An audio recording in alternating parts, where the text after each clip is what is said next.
On the day of my beloved mother's funeral, my sister-in-law callously remarked, "I overslept, so I'm skipping the funeral."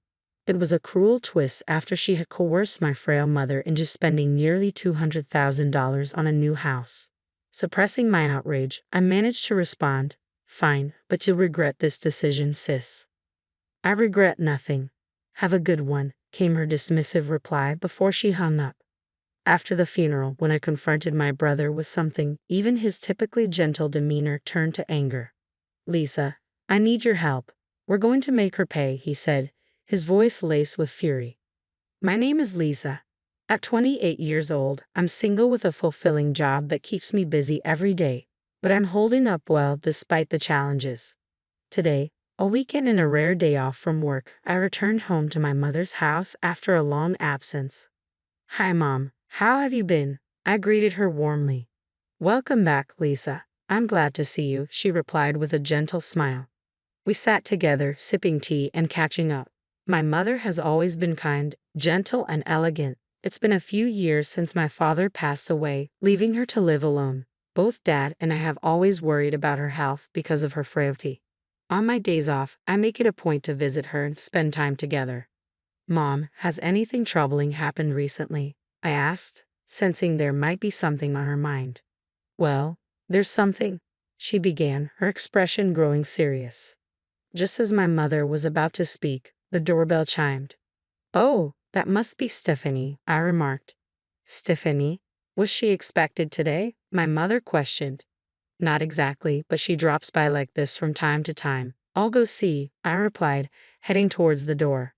"Stephanie is my older brother's wife, and they recently tied the knot. She's my sister-in-law, a lively contrast to my quiet and easygoing brother. Despite finding her spontaneous visits a tad intrusive, I appreciate her genuine concern for our mother." "Hello, everyone. Lisa, it's been ages," Stephanie exclaimed cheerfully as I opened the door. "Hi, Stephanie." "Yes, it has been a while," I replied, welcoming her inside. "Lisa, you're still consumed by work, aren't you? You're in accounting, right?" "Personally, I could never handle it. I'm always swamped with housework. It would be nice if you settled down soon too," my sister-in-law remarked. "Yeah, maybe," I replied noncommittally. My sister-in-law appeared timid around my mother, but occasionally she'd slip in these passive-aggressive comments directed at me. I wasn't sure if she meant any harm, but they always left me feeling uneasy. "It sounds like my sister-in-law is here, so I should head off now," I announced as I prepared to leave. "All right, Lisa, let's catch up more next time," my mother replied warmly as she saw me out.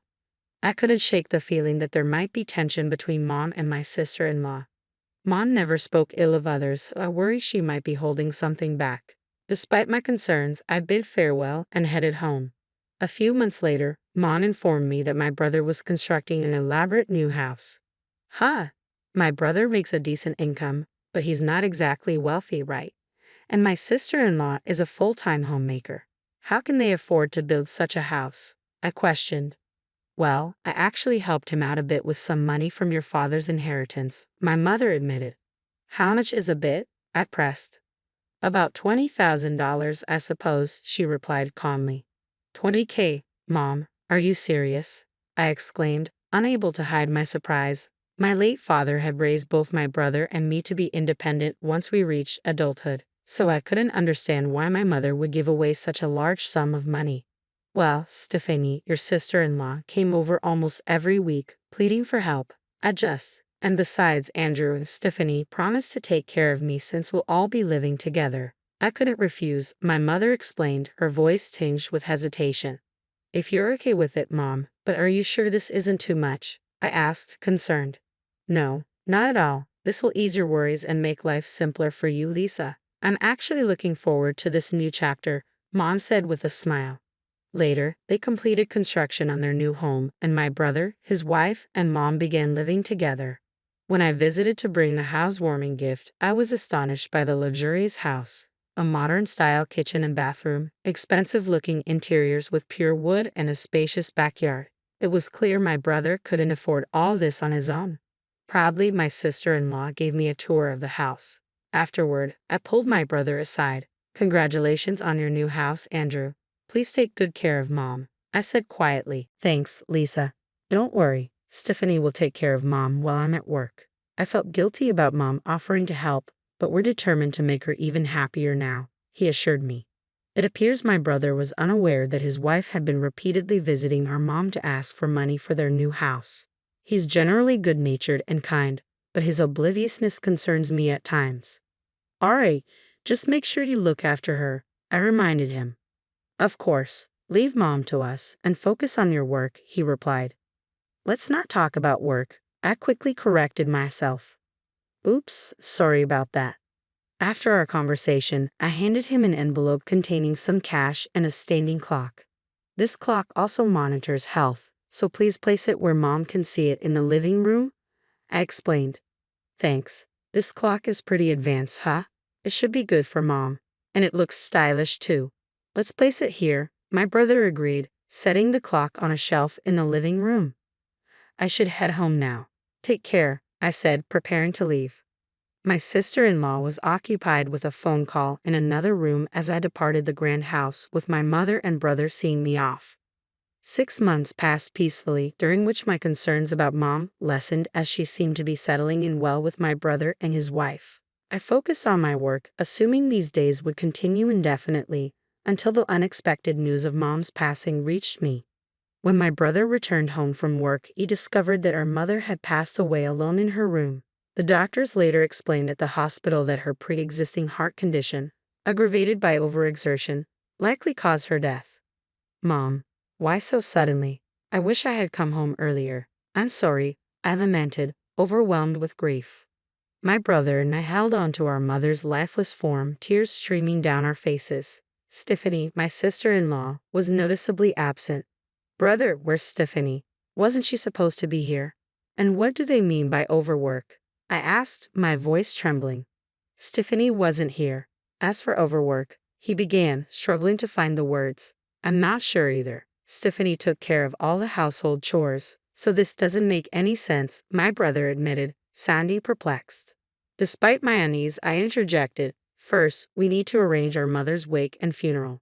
Andrew, you'll likely need to lead the arrangements as the chief mourner. You're right, Lisa, could you assist me? He asked. And so, my brother and I dove headfirst into organizing the memorial service. It was a whirlwind of preparations, selecting a venue, outlining the schedule, notifying guests, and more. Somehow, we managed to complete the wake, and the following day was the funeral. While my brother and I were occupied greeting visitors, my sister-in-law sat passively, not lifting a finger or shedding a tear. Despite my growing frustration with her behavior, the hectic pace of the day kept me from addressing it directly. Andrew, tomorrow is the funeral, and as the chief mourner, you're going to be quite busy. Why don't you and Stephanie head home for a while? I'll stay here, I suggested. Yeah, Lisa, that would be helpful. Thank you, my brother replied gratefully. They departed together, leaving me alone in the now empty room. I retrieved my work laptop and began to focus on tasks. That night, sleep eluded me. The following morning, on the day of the funeral scheduled for 10 a.m., I met Andrew at 6 a.m. to commence preparations. We were inundated with tasks, reviewing Andrew's eulogy, meeting with the funeral director, and ensuring everything was in order. Around 9:30 a.m., I received a call from Stephanie, as my brother had mentioned she would arrive later for the funeral. Hello, Lisa. I'm calling because Andrew wouldn't answer his phone, Stephanie said. Okay, Aunt, I replied, sensing tension in her voice. I overslept. I won't be able to make it to the funeral, she confessed. Struggling to maintain composure, I replied evenly, all right, but you might regret this, Stephanie. I doubt it. Anyway, I know you're busy. Hang in there, Stephanie said before hanging up abruptly. Was that Stephanie just now? My brother asked as he approached. Yeah, she overslept and won't be coming today, I informed him with disappointment in my voice. Ha! What is she talking about? It's our mother's funeral, Andrew exclaimed in disbelief. Let's focus on the funeral for now, Andrew. I have something important to show you afterward, I said firmly. We somehow made it through the funeral together, paying our final respects to her mother. Stephanie was conspicuously absent, leaving us both puzzled and frustrated. Lisa, what did you want to show me? Andrew asked as we found a moment alone. Come, take a look at this, I replied, opening my laptop. Confused, Andrew leaned in to see the screen, which displayed the living room of his house. I explained, "This is the clock I gave you as a gift. It has a camera installed, designed for monitoring elderly relatives or pets. I gave it because I was worried about Mom, but since she seemed fine, I never checked it until yesterday. I reviewed the footage from the past week. Here it is," I said quietly, opening several videos on my laptop. My brother watched them intently, his expression tense. The footage revealed our mother being harshly treated by my sister-in-law. "I'm taking care of you, so at least do your chores properly." Stephanie's voice came through the video as she assigned all household tasks to our mother, from cooking and laundry to cleaning. The scenes showed our frail mother being pushed to exhaustion. While she toiled, Stephanie would often dress up and leave the house. In moments captured on video, our mother could be seen clutching her chest in discomfort, reaching for her phone hesitantly but ultimately deciding against making a call. Mom couldn't bring herself to tell us about how Stephanie treated her. "She always wanted us to be happy, you know, Mom." I had no clue. "Please forgive me." Both my brother and I were in tears, overwhelmed by the memories of our mother. "Lisa, can we watch the footage from the day Mom passed away?" my brother asked, his voice heavy with emotion. "I haven't viewed it myself, but Mom passed away in her room, so I'm not sure if there's any footage of her," I explained, setting the recording to the date of our mother's passing. As we watched, after completing her morning routine, our mother was seen clutching her chest as she made her way to her room. They said she passed away around 2 p.m. The living room remained empty for a while, but as we fast-forwarded the recording, Andrew spoke up.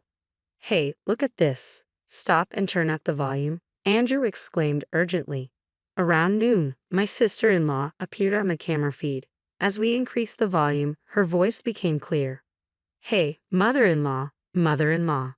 Stephanie called out towards my mother's room. When there was no response, she appeared to assume that our mother wasn't home. She then sat down on the sofa and made a phone call. "Hello? Thanks for being there earlier. It looks like the old lady has left without finishing her chores. I wonder what she's up to," Stephanie remarked casually over the phone. It appeared she was speaking to someone she had been with since morning. As I listened to the call's harsh content, I couldn't help but grimace. My sister-in-law continued her conversation. "What if she's dead? That would be something. Then again, I could skip the funeral and maybe go on a trip with Daniel. Opportunities like these don't come around often," she remarked, shocking both my brother and me. The person on the other end of the line was evidently my sister-in-law's lover. Wouldn't it be great if that really happened? I could fabricate a story about domestic abuse from my husband, secure a hefty divorce settlement, and buy this house. Then Daniel and I could live here together. "So where would you like to go on our trip?" "That's enough," Andrew interrupted sharply. I paused the video, my heart pounding. My usually gentle brother's face hardened, his voice thick with anger. "Lisa, I need your help. We're going to confront her," he declared firmly. I nodded in agreement and immediately made a phone call. The next day, Andrew phoned me while I was at home. "Lisa, she's back. Can you come over?" he asked urgently. "I'm on my way," I replied, hurrying to my brother's house without delay. "Well, hello, Lisa. What brings you here on such short notice?" "You really should have given me a heads up." Stephanie greeted me with a hint of irritation as she came out to meet me. "Andrew asked me to come." "Follow me," I said, leading the way into the house filled with the scent of incense. My brother, sister-in-law, and I gathered around the dining table. "What's all this about? You both look so serious." "I do feel bad about missing the funeral," Stephanie remarked casually. "Stephanie, since you moved in, you've been treating Mom like a servant, haven't you? You've even made her pay $20,000 for the new house, despite her being ill." I confronted her directly. "What? That's ridiculous. I did all the housework. Are you trying to start something?" Stephanie retorted defensively. "Everything has been recorded, Stephanie. I'm not actually an accountant. I'm a private investigator," I revealed, surprising both my sister-in-law and my brother. It was a secret I had kept from everyone except Andrew. I pointed to the surveillance camera hidden in the living room clock and showed her the footage on my phone. The video clearly showed our mother doing household chores under Stephanie's orders.